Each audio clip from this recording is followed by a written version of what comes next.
thank you, Pete. You know, parenting is a tough job as it is, but for more than 12 million adults in America, the job is even tougher because they're raising their children alone.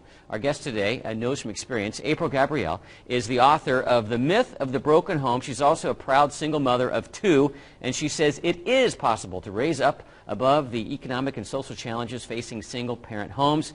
Thanks so much for being here. We've already had a great time. Yes. Her parents live in my hometown of Fort Scott, Kansas, so that's crazy. That's amazing. So the title of the book, The Myth of the Broken Home. Yeah. What is the myth of the broken home? The myth is just what it sounds like. You know, society will put a stigma on single parents as if you have no choice in raising children in a single-parent home, as if the home is going to be broken. Right. It doesn't have to be. Okay. And a lot of parents also buy into that myth as well. And they think, okay, there's just a single parent now.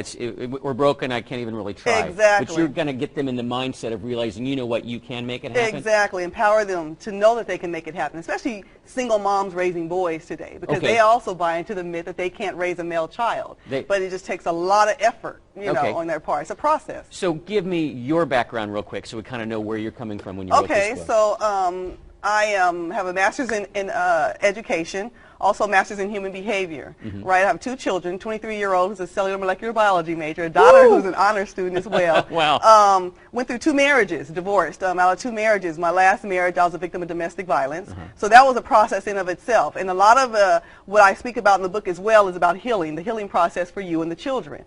The focus is on the children. And when you're loyal to your children, they will be loyal back. It will return back.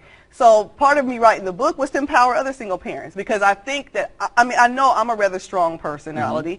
So I'm saying, if I'm going through this and it's hard for me, you think about those single parents that are going through it and they can't get through it. They can't figure out a way of how to muster through the process. Okay, you have a number of different topics in here. If you were to pick 2 or 3 kind of the chapters that kind of stand out, you know, if somebody just, the first 2 or 3 that they need to read, what would you kind of highlight real quick? Well, definitely education, because I told you my children are aspire. We have to be advocates for our children in the school system, and we can't just depend on the schools. We can't drop them off and go on about our business and think that it's up to the teachers and the principals and administrators to educate our children. A lot of that process starts at home.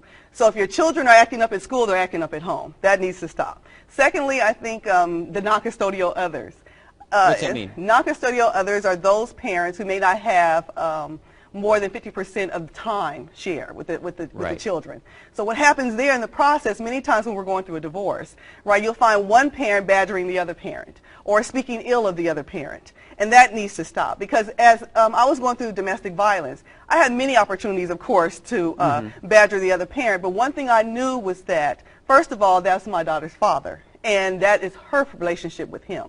Second of all, my son saw me going through that, and we need to get through the forgiveness process. So I would say to him, if he comes to you and he needs to talk to you, allow him to talk to you, regardless of how angry you are. We're going to get through this, because I didn't want my son growing up being an angry male child running around in society. So I would say to him, allow him to hug you, allow him to talk to you. My daughter would not understanding. She was 5 years old, and she would scream and holler, "I hate my daddy." No, you don't hate your daddy. Yeah. You know, because I knew that the healing part, the forgiveness, is for us. Right. It was not for him. Not the kids. You know what? We're out of time, but it's a great book, and I think even people that are still they're married, it's a good book for them to read, so they can kind of understand what some of the single parents are going through right here. Get a hold of this for more information on April and her book. We have a link to her website on our site, kptv.com/more. Thank you so much. Thank you so much. Pleasure. Thank Tell your you. parents I said hello.